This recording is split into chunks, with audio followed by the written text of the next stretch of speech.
ये पूरा आंदोलन छात्रों का था, ये पूरा आंदोलन छात्रों का हो सकता था। छात्रों की मांग जायज थी, छात्रों की मांग अभी भी जायज है। अगर छात्र कह रहे हैं कि धर्मेंद्र प्रधान को इस्तीफा देना चाहिए, तो धर्मेंद्र प्रधान को इस्तीफा देना चाहिए, क्योंकि धर्मेंद्र प्रधान के विभाग में, धर्मेंद्र प्रधान के मंत्रालय में अगर ठीक से काम नहीं हो रहा है तो नैतिकता के आधार पर भी उनको दे देना चाहिए।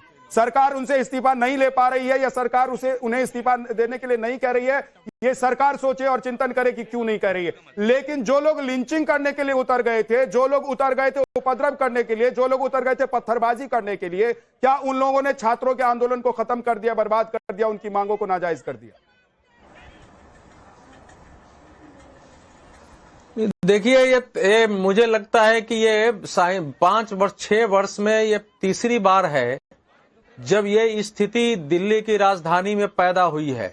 मैं स्वयं ऐसा भुगत चुका हूं जब शाहीन बाग पे हम लोग डिबेट कर रहे थे और भीड़ ने मुझे खींच लिया था, सीधा खींच लिया था। उस समय भीड़ ने पत्रकारों को वहां भी पीटे जा रहे थे और फिर भी उस आंदोलन में कोई उसका विरोध करने वाला नहीं था। जो कुछ भी दिखा है इतना डरावना है। हम लोग कम उम्र से आंदोलन में रहे हैं, लेकिन मुझे विद्या जी बहुत आश्चर्य हो रहा है कि ये कॉकरोच शब्द जो है सुप्रीम कोर्ट ने प्रकट किया, चीफ जस्टिस ने उस पर अपने स्पष्टीकरण दे दिया। सरकार का कॉकरोच शब्द से कोई लेना देना नहीं था। किसी सरकार के प्रवक्ता ने, किसी व्यक्ति ने कॉकरोच शब्द का समर्थन नहीं किया।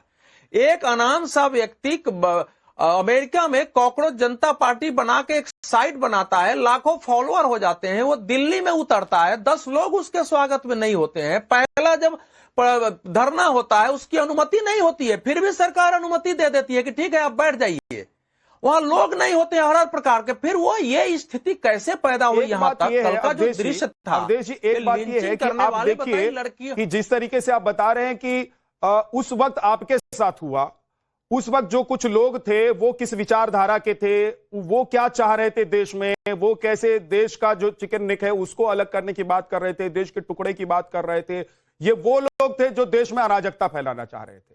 आज भी इस पूरे मुहिम, आंदोलन या फिर कहिए कि जो धरने पर बैठे हुए लोग हैं, उनके बीच से ऐसे ही लोगों की आवाज निकलकर सामने आती है, उनकी वही प्रवृत्ति निकलकर सामने आती है। वो फिर उसी तरीके से दंगा और फसाद करना चाहते हैं, लोगों को लिंच कर रहे हैं। वो लोग ठीक उसी तरीके से लोगों को परेशान करना चाहते हैं, मारना पीटना चाहते हैं, लूटना चाहते हैं, जैसा कि पहले एक मानसिकता के साथ लोग उतरते थे। तो ये जो मानसिकता के साथ उतरने वाले लोग हैं, ये कभी छात्र नहीं हो सकते हैं। छात्रों को सिर्फ ये बदनाम कर सकते हैं। मेरी सहयोगी रंजीता ग्राउंड पर उतरी हुई है, क्योंकि देखिए संसद की कार्यवाही प्रिया चल रही है और वहां हम देख रहे हैं कि काले कपड़ों में तमाम सांसद पहुंचे हुए हैं। बिल्कुल, गतिरोध लगातार जारी है, कार्यवाही बाधित हो रही है, लेकिन आपको रंजीता झा की एक रिपोर्ट ग्राउंड जीरो से दिखा देते हैं। विपक्षी सांसदों का काले कपड़े पहने सभी सांसद यहाँ अपना विरोध दिखाते हुए जिस तरह से पुलिसिया कार्रवाई हुई, छात्रों पर लाठीचार्ज किए गए, आंसू गैस के गोले छोड़े गए, उन तमाम जो विरोध है उसको लेकर ये प्रदर्शन चल रहा है। तस्वीरों में आपको प्रियंका गांधी दिखेंगी, अखिलेश यादव दिखेंगे, तमाम अपोजिशन जो इंडिया अलायंस के सांसद है वो आपको इस तस्वीर में दिखेंगे। किस तरह से यहाँ नारेबाजी चल रही है। धर्मेंद्र प्रधान के इस्तीफे की मांग के साथ साथ मौजूदा सरकार और प्रधानमंत्री नरेंद्र मोदी के खिलाफ नारेबाजी कहीं न कहीं ये बताता हुआ कि विपक्ष इस पूरे मामले को लेकर सड़क से लेकर संसद तक आंदोलन करेगी। कल जिस तरह से कांग्रेस पार्टी ने पीएमओ के पास जो प्रदर्शन किया और उसके बाद उनकी गिरफ्तारी हुई, उसके बाद भी ये प्रदर्शन जो है वह अहम माना जा रहा है। ये माना जा रहा है कि संसद का ये जो गतिरोध है वो निंदा करते हैं। और जो लोग राम राज्य की बात करते थे, तो क्या ये इनका राम राज्य है जहाँ पे बच्चों को, छात्रों को सड़कों में दौड़ा दौड़ा के पीटा जाएगा, उनके कपड़े फाड़े जाएंगे, लाठियां बजाई जाएंगी? तो भारतीय जनता पार्टी की वास्तविकता में जो राम राज्य है, जो इसकी बात करते थे, वो यही है। क्या सारा पूरा विपक्ष एकजुट है? क्योंकि आम आदमी पार्टी इस पर, मैं समझती हूँ पूरा विपक्ष नहीं, पूरा देश इसमें एकजुट है। देश की सभी महिलाएं इसमें एकजुट हैं। जिसने तस्वीरें देखी हैं सोशल मीडिया में, और रोज कोई ना कोई नई तस्वीरें निकल के बाहर आ रही है, तो किसका दिल दहला नहीं होगा ये सब तस्वीरें देख के? मैम, कल वहाँ राहुल छात्र युवाओं के साथ हुआ है और सरकार डर कर के व्यवहार कर रही है। ये अपने मंत्रियों को इसलिए नहीं हटा पा रही है या क्या वजह है? हमें आपको सोचना चाहिए क्या वजह है। पूरा देश, पूरे नौजवान, उनके परिवार के लोग, युवा सरकार के खिलाफ है कि मंत्री को हटाया जाए, लेकिन क्या दबाव है सरकार के ऊपर कि वो मंत्री को नहीं हटा पा रहे? कहीं ऐसा तो नहीं कि मंत्री के पास वो छुपे राज हों? अगर दबाव बने, कहीं ऐसा दबाव बने और अपनी जान बचाने के लिए कहीं वो राज न खुल जाएं, कहीं कारण ये तो नहीं है? आखिर हम मंत्री को हटाने में क्या जाता है सरकार का? अखिलेश यादव, डिंपल यादव को आप सुन रहे थे। मेरी सहयोगी रंजिता मौजूद हैं इस वक्त संसद परिसर में, जो दिखा रही थी कि कैसे नारेबाजी संसद के अंदर भी चल रही है। शाजिया इल्मी जी, अखिलेश यादव कह रहे हैं कि क्या ऐसी मजबूरी है कि इतना सब कुछ हो रहा है लेकिन एक मंत्री इस्तीफा नहीं दे सकता है? क्या ऐसी मजबूरी है कि उस मंत्री से आप लोग, आपकी पार्टी इस्तीफा नहीं ले सकती है, सरकार इस्तीफा नहीं ले सकती है?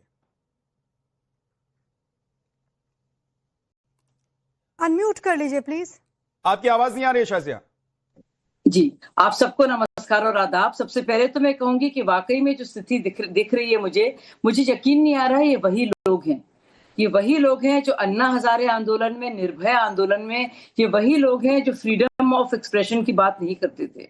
और जब प्रोटेस्टर्स जाना भी चाहते थे नॉर्थ ब्लॉक के पास भी, तो किस बेरहमी से बाकायदा लाठीचार्ज करते थे। ना सिर्फ ये, इन्होंने अन्ना हजारे को बाकायदा जेल में फेंका था। ये वही लोग हैं जिन्होंने बाबा रामदेव को मार मार के वहां से हटाया था।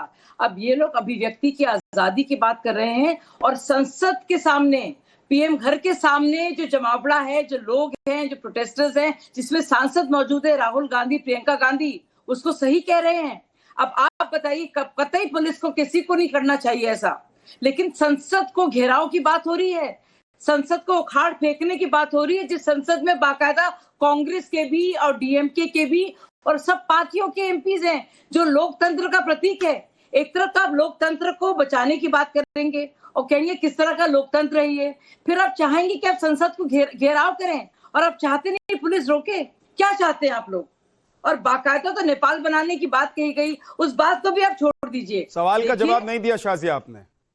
जो सवाल अखिलेश यादव धर्मेंद्र प्रधान जी की बात है, ये तो आपने गिनाया कि क्या हो रहा है, नहीं हो रहा है, वो हम लोग दिखा रहे हैं। शाजिया जी, आप ये बताइए, अखिलेश यादव ने जो सवाल पूछा है उसका जवाब क्या है?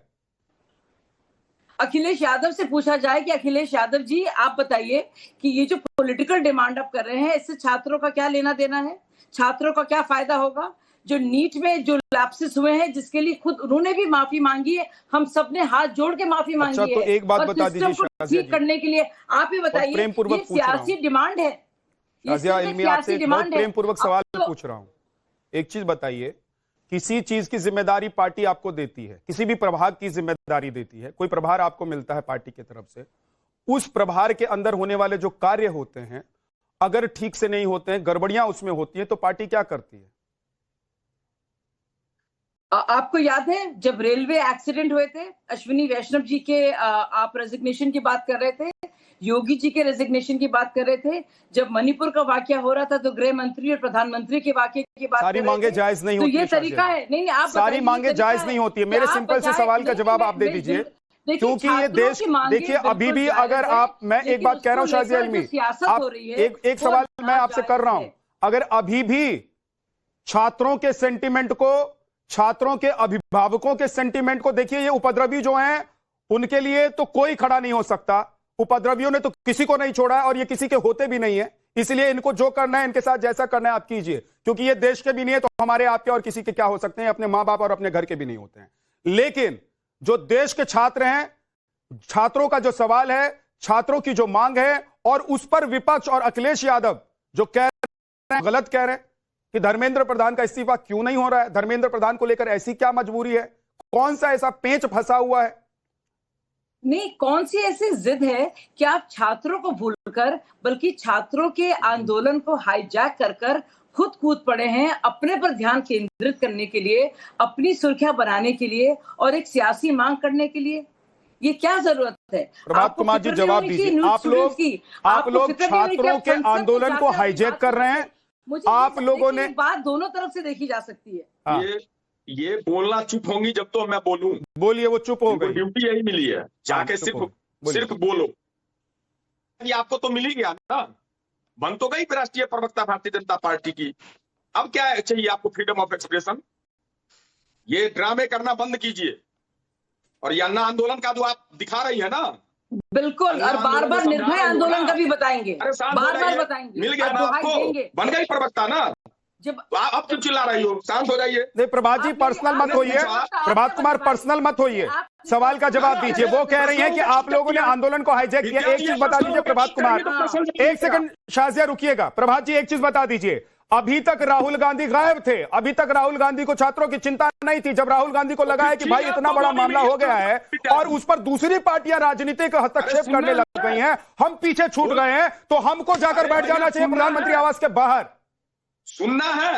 बोलिए। ठीक गोदी मीडिया कहा जाता है, क्योंकि आपको यह नहीं पता कि कोटा जाकर के राहुल गांधी छात्रों से मिल रहे हैं, छात्रों की गूंज कार्यक्रम चला रहे हैं, छात्रों की आवाज उठा रहे हैं।